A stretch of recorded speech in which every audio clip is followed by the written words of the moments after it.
is Eli, they've had 5 out of 6 losing season. 5 out of 6. There's no other quarterback in the league that has that. Now, as far as what the coach is saying, hey, coach, he didn't throw the ball like that in college. All right? They didn't run that type of offense. We didn't see him making those types of throws. So saying that that's the guy that we saw, he wouldn't have been there at 6. Right. All right? He wouldn't have been there at 6 if he was that good. They would have won more games, too, at Duke. So this is what I've learned in evaluating players. It's my 18th year doing television, covering the NFL and other sports. Regardless of what you see in college, regardless of the fixation you have on the draft, you have to give kids a new chance when they get into the NBA or in the NFL. Zion, regardless of what you saw at Duke, when he gets to the NBA, you got to let that go. Because you have to give him an opportunity, and if you loved him, you're going to probably like him in the NBA, but you got to give him an opportunity to develop. I didn't like Daniel Jones. I didn't like the draft pick. I thought Haskins was better. But for me to be an analyst, I got to give this kid a fair chance and evaluate. So even though I didn't like the pick, I love what I've seen. You can see he can throw the ball. He makes good reads. He's got composure. The best play he made of the night was his left tackle, Nate Solder, breaks down. He gets hit upside the head on an incompletion. They end up calling a timeout because they were getting ready to burn the clock. They come back the next play. He throws a touchdown pass. They got a 3-by-1, got 3 receivers to the left, got the tight end in tight for protection. He picks out the single coverage and takes a knife to him. So for me, that's the kind of quarterback that I want. Not only the skill, but I just got hit upside the head. When is he going to get back to being aggressive? And that next play, that spoke volumes to me, because in this game, I know that quarterback and the kickers, them the only ones on the field don't want to be hit. And most of them, they change when you hit them, especially from the blind side. So for me, that was a significant play that he's made. I've been very, very impressed. The Giants, they got it right. The general manager, for all those, y'all can start apologizing now. To the coach, apologize now, because the kid is a quality thrower of the football. Every 6 or 7 days now, I've been able to tell you that's what we saw when we drafted him. So I think he just has a feel for playing the position, and he's getting, he's steadily getting better every time he takes the field, whether it's practice or games. And so that's what you're looking for from a young player. You can ask me all you want about why I like him. I think it's time to start asking the people that didn't like him what they think. Shannon, Shermer, start Daniel Jones over Eli week 1. Skip, I thought they don't listen to what goes on. I think they don't hear anything. I'm in here so much, I don't know what's going on from day to day. No time. But all of a sudden, you know what everybody said about your selection of Daniel Jones. No, Skip, they should not start Daniel Jones. Skip, it's really hard to evaluate a quarterback like this, especially when he's playing against backups. Okay, so you were shocked by that pick. I was dumbfounded by that pick. Baker Mayfield was... Can't believe it. He couldn't even believe it, right? What was his next word? He was... I can't believe they took that guy. He was just shocked, like... wasn't it? Yeah, shocked. What was it? Right? Exactly shocked, yeah. So the point is, almost every analyst I know was stunned. Maybe every analyst I saw was stunned by this pick to the point of condemnation. Like, this is just wrong, right? But guess what, Skip? Okay. The difference is we can be wrong and keep our job. If Dave Gettleman and Sherman are wrong, they're not keeping their job, so you can go laugh at us all you want. Ask the people that didn't like the pick. We can be wrong and keep our job. You be wrong and see what happens, and you'll be right over here with us. So, last night, Sherman was really feeling himself. What up, TTC? It's your boy in the building. Damn, Daniel Jones got your motherfucker shook, huh? Shannon Sharp. Talk to another man that as big as you is named Shannon. Dude, y'all been having fun with this whole situation, and everybody's been having fun with this. All the analysts and all the so-called experts have been having absolute fun with this Daniel Jones situation since April. Just because my coach comes out and makes a statement clapping back at the media doesn't mean that you have to take so much offense to it, dude. And get all up in your fucking, just sitting there bleeding. Got your panties all in a bunch. Oh, I think Shermer and Gettleman knows for a fact that they can't be wrong about Daniel Jones. No shit, asshole. That's what you get for spending most of your time sitting there talking and studying other grown-ass fucking men's lives. So y'all can have hot topics on your fucking show with no facts. Unjustifiably, because the kid, when you guys were speaking trash since April, hadn't even gotten on the field for a preseason game yet. Can the guy play a game? Can he get some snaps before you kill the fucking guy? But you so-called experts are also the reason why Tom Brady was drafted in the 6th round, pick 199. And Chad Pennington in that same 2000 draft was drafted before him in the 1st round. Chad Pennington was the only quarterback to get drafted in the 1st round that year because of you so-called experts. You bitches is the reason why Jamarcus Russell was drafted number 1. You bitches are the reason why Aaron Rodgers dropped in the draft.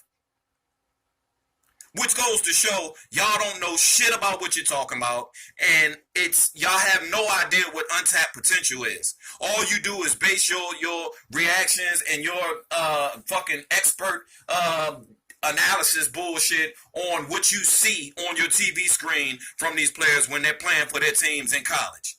You guys have no idea what untapped potential is. So I just think it's funny. I think it's funny that everybody in this that's going to trash talk this year in this NFC East is going to sit there and act like a coach coming into a situation in his first year with a team and a aging quarterback and Eli Manning having to learn a new offense just didn't mean anything. Like we just sucked for whatever reason because we just sucked because we the New York Football Giants, the new Browns. Like it just doesn't mean anything.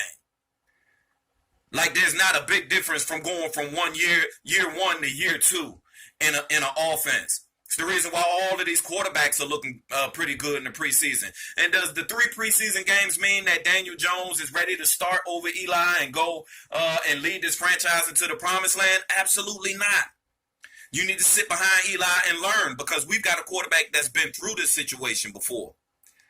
Eli came into the league, had the draft drama with the Chargers. Eli came into the league and was disrespected because his older brother was so fucking great.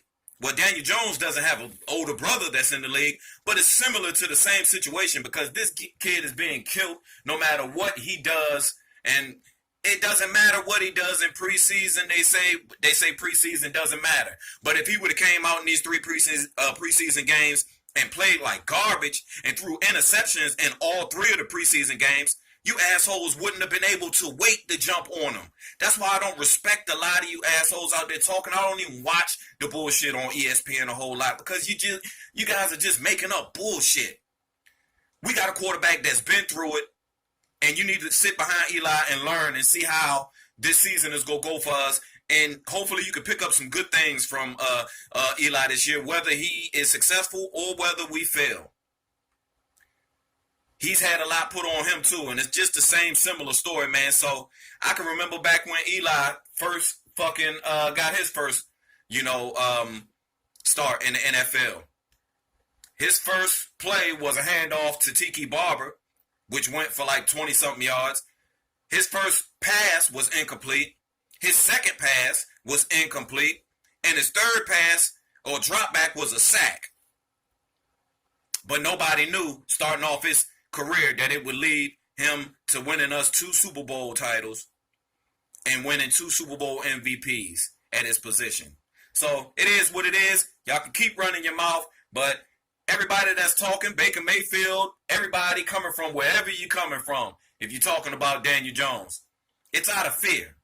Most of the time when people are scared and it's supposed to be about action and you're supposed to get the action and you got motherfuckers doing all that extra talking, it's fear. That's what drives it. It's fear. So say what you want, man. Y'all sit back and wait for this shit to unfold like the rest of these Giants fans got to. And the ones that didn't want Daniel Jones, same thing with y'all, man. Just sit back, keep your thoughts to yourself, and let's see how this thing goes along. If Eli has a great year, we won't be able to talk about Daniel Jones anymore until Eli's gone. So I get up with y'all a little bit later, man. Saturday. But NFC East, don't get too scared, man. Don't get too scared. Y'all some garbage. And we coming for y'all heads, goddammit. Watch out for Eli. Giants Mafia, gone. Meadowlands, home of the New York Giants, and today it begins. Eli Manning, his first NFL start. The top pick in this past year's draft takes on the Atlanta Falcons, rolling at 7-2.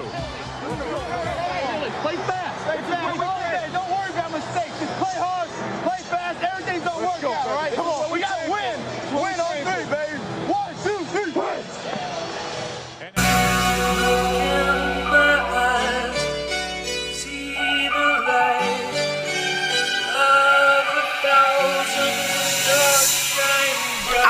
to this paper. No industry favors. Speaking to they souls, so they tell me I'm they favorite. Been through it myself, yeah. I know how I make you. But never let them judge you, cause they hate you. I can tell a long story or just say I'm grateful. I can tell a gang of reasons or just say I'm faithful. I can sell 1 million records or just mixtape it. They don't really give a fuck, long as I just keep pacing. Quiet for a year, gave no explanation. Now I'm about to drop, I got them on that proud to pay shit. $500,000 cash, even offered me a label. Told them that I need to own it, so I'm cool, kept it gangster. Holla back, real niggas, what you callin' that? You see the game fucked up, look, what part is that? They compare where I'm at to where I started at. They put me in the Getty, I'm an artifact. They can't never hang me on the wall though. We presidents, nigga, we push buttons. Rest of y'all just react. Victory lap, nigga, this marathon still don't stop though. Count me up, count me up. I'm in this shit, you niggas is out as fuck. I'm used to people doubting I'll amount to much. I thrive off the challenge, I'm a childish fuck. I love toys, so I'm about a buck. I hate to lose, so I play too rough. I speak my mind and say I say too much. Minus the hip-hop cops say I don't say enough. I know they listening to my raps while I'm out running these laps, trying to make my paper stack. It's like this and like that. I think I'm KRS.